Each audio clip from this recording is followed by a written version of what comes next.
Welcome back. So we continue the discussion on derivation of this flapping model for free motion. So we are looking at different forces. So we started with a centrifugal force and then find out the expression for centrifugal force, and then now we are talking about gravitational force. So the gravitational force actually acts downward on the center of mass of the blade, and when the blade is up, gravity tends to increase the flapping angle, and when the blade is down, it tends to decrease it. Now, obviously, gravitational force is independent of your rotational speed, and so now we can actually write the magnitude of the gravitational force. Let's say the magnitude of the gravitational force Fg is g cos psi dm. So clearly it varies with the cosine of the azimuth. Since it varies with cosine of psi, so it can be said as cosine cyclic input. That's a kind of an notation system that we have been following. Now the restoring moment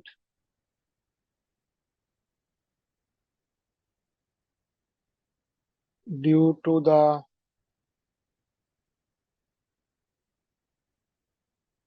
gravitational force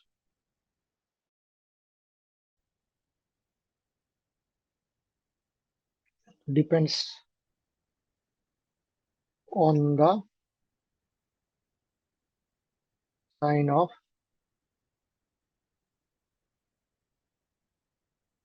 flapping angle. So what we have, mg equals to r sin beta g cos psi dm. So that's what we get, both the gravitational force and the moment. Similarly, the next one we can estimate is the hinge spring force. So this creates a moment at the hinge. So obviously this moment is proportional to the flapping angle. This is proportional to the flapping angle. Okay. Now the spring, usually what happens is that since the spring tends to back into the plane of the hinge, uh, in turn is the plane of rotation. So the magnitude of hinge spring moment is a beta into beta. So as the spring always tends to bring the so spring tends to bring the blade into the plane of rotation. So this force creates an now the one that we include is acceleration. Okay, this flapping acceleration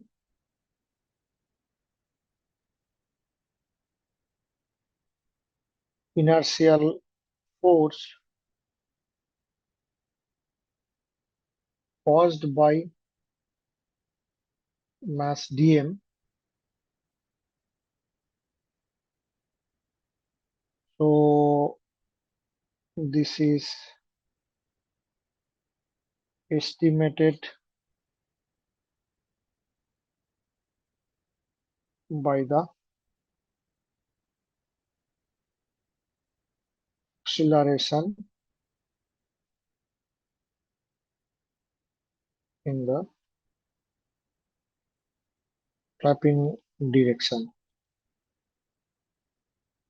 that is beta double dot, and which is multiplied by the distance from the flapping axis. The flapping direction multiplied by the distance from the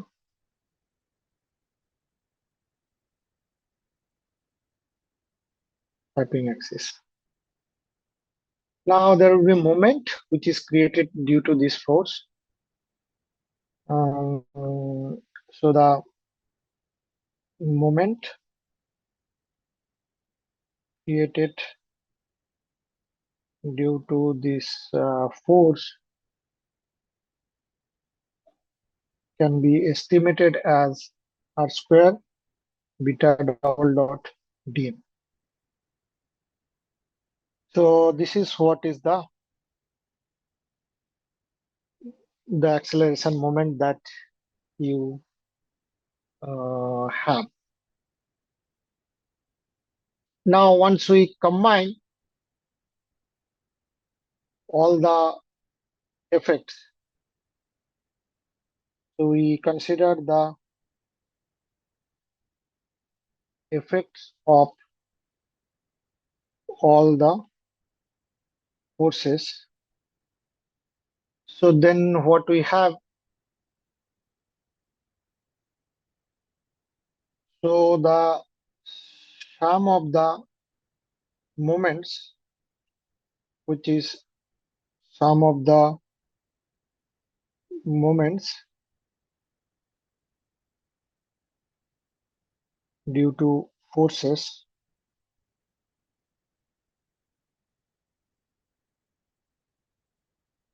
would be 0 because there is no external force. So which is essentially one can write mf, mc, mg, ms equals to 0.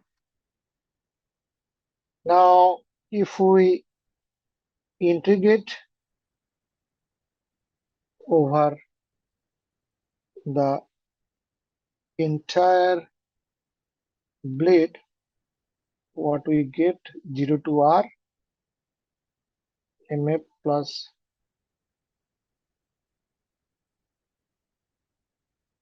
0. Now if we expand the term, expanding the terms, what we have 0 to r square beta double dot R cos beta sin beta omega square, Rg cos psi sin beta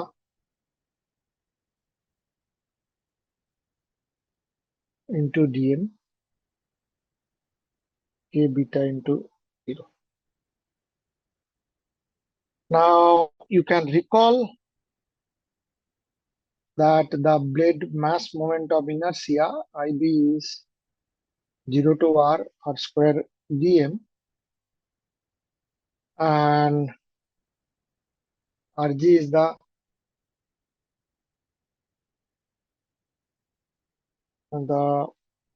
mass and distance to the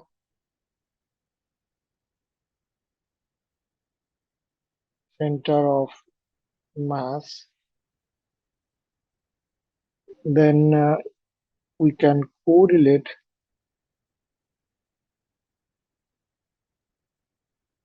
Rg into. So this is what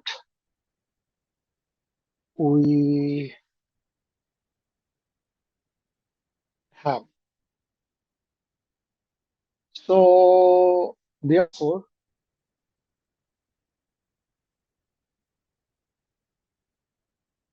we get Ib beta double dot Ib cos beta sin beta cos psi sin beta MBRG KB beta 0. Now again, we using small angle approximation. That means cos beta would be 1 and sin beta would be beta.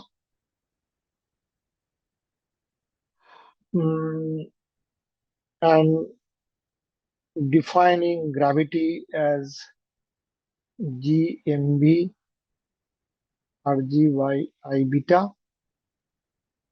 And if we rearrange, so what we get, beta double dot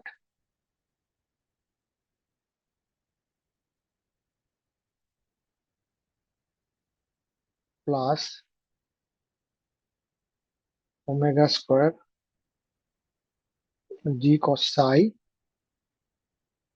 K beta by IB 0. So it's a pretty similar that we have already obtained earlier as well. Now you can recall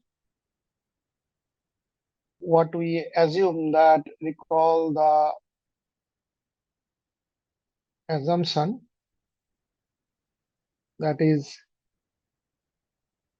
blade model has a uniform cross section. We can add the offset E and define the offset term epsilon.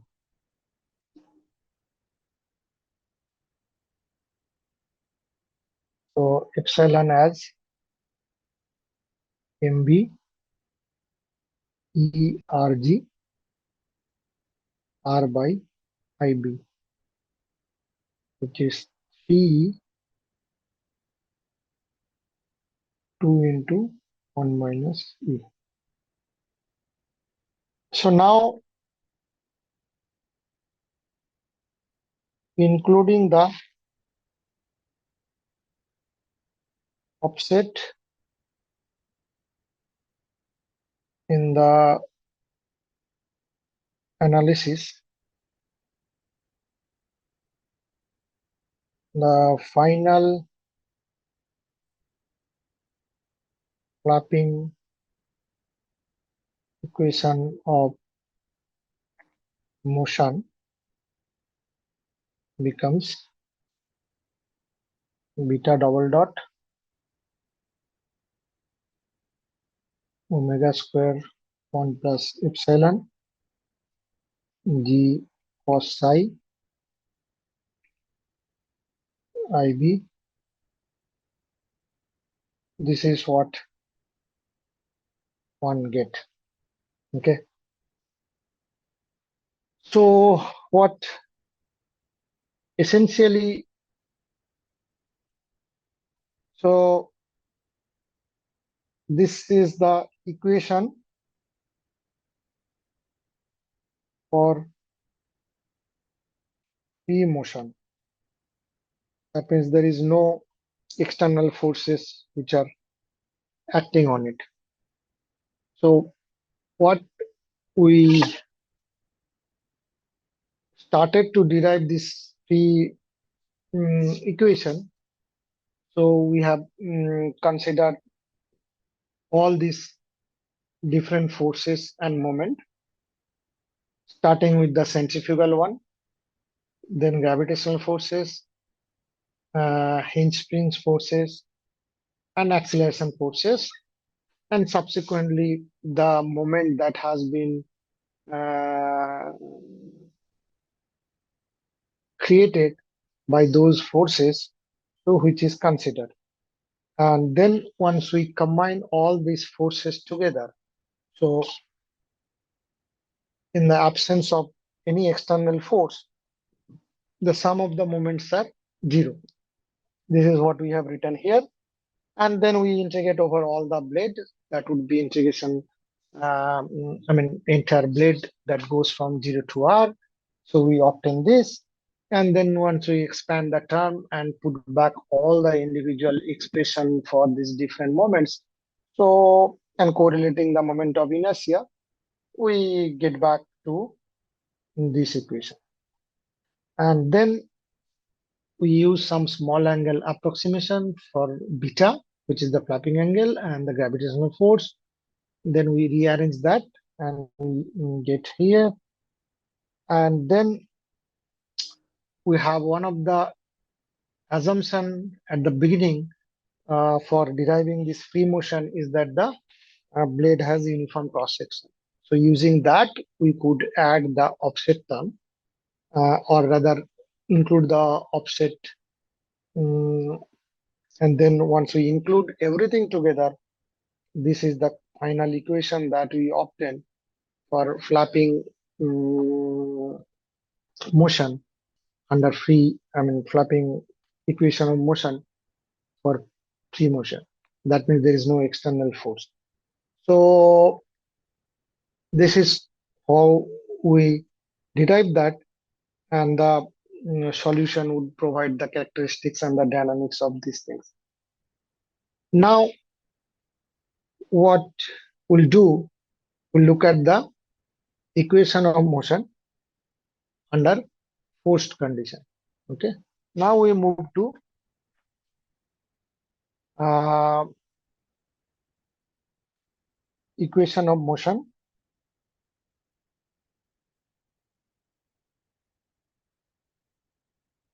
which is forced. Okay. So here, when we talk about the forced condition, so we'll expand the analysis by incorporating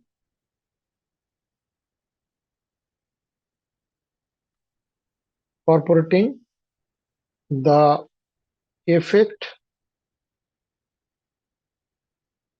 due to your motion and wind speed.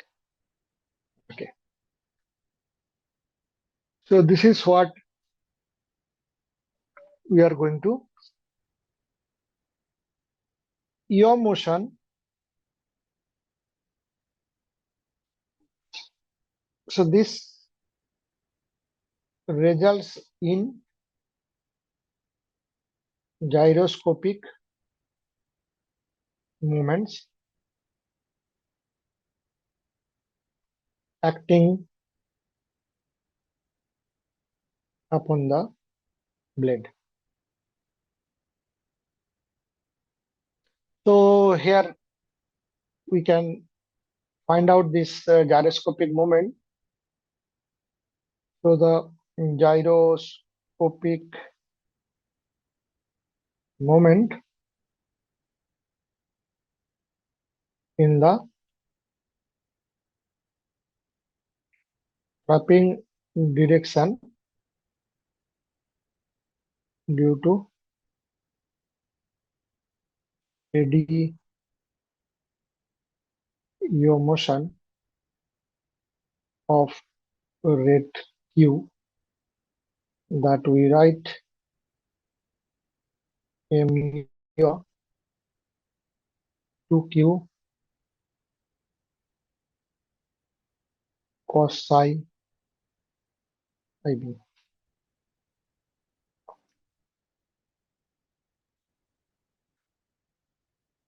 So this is what we get due to the yaw. Now we include effects of wind. So here we'll use the linearized aerodynamic model. So that means the effect of wind. So that means this effect of wind on blade will be analyzed by incorporating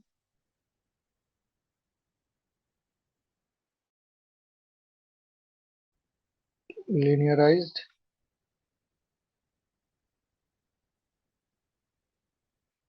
aerodynamic model. So obviously this will be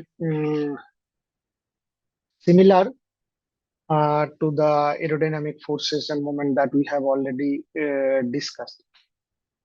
But the all the detailed one that we have derived, that would be little complicated to be used here in this analysis. So that detailed aerodynamic expressions that we have derived uh, would be complicated to incorporate in this simplified system. So we'll use some linearized model, whereas we would include the wind shear, I mean vertical wind shear, crosswind, EI error. These things we will include. So what we include that crosswind effect, vertical wind shear, EI error, all these that we will include.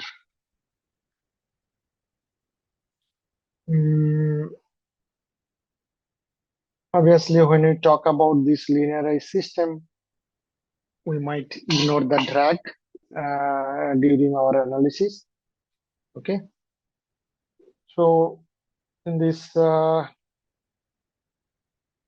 linearized model, ignores drag force. Okay. So that is another thing. Obviously, this is reasonable. This is a reasonable approximation because drag force has less impact compared to the lift forces during normal operation. I mean, obviously, if you talk about the complete dynamic model, then that should or must include both the lift and drag force and everything. Okay. So now uh, this require this linearized aerodynamic models. This requires linearized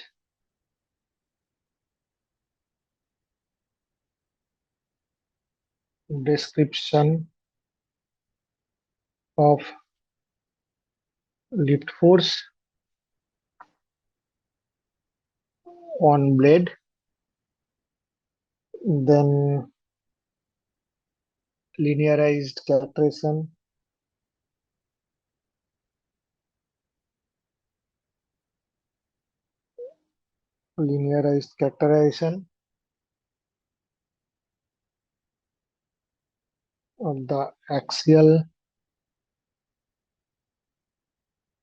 and tangential components of wind at the rotor, which is essentially UP, UT. Obviously, the lift force is function of this UP and UT. So, which means this is also a function of mean wind speed, blade flapping speed, yaw rate,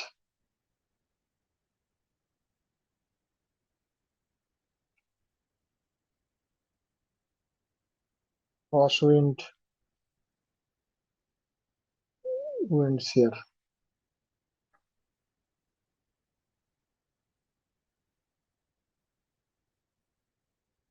Okay. So that means what we have to kind of do that,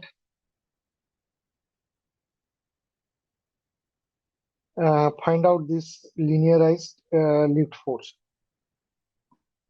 So what essentially it says that this linearized aerodynamic model that we are talking about, that means, I mean, if you want, I mean, somebody wants to include the complete aerodynamic model, that could be complicated. So here we would be using linearized one that completely neglects or ignores the drag force. And that's a fairly reasonable assumption because the drag effect of the drag force is significantly less compared to the lift force.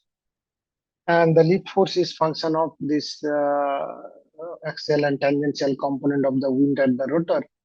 So, which in turn is a function of mean wind speed, blade flapping angle, yaw rate, crosswind, wind shear, and all these things. So once we include all these forces, then we can find out the linearized system for the um, lift force. And once we find the lift force, then we can include that along with the yaw motion for getting the flapping equation of motion under forced condition. So because the forced condition arises while taking care of the yaw motion and the wind speed, which in turn having effect due to wind shear, crosswind effect, uh, also the perturbations associated with the gust and all these things. So we'll continue this linearization process of the lead force in the next session. Thank you.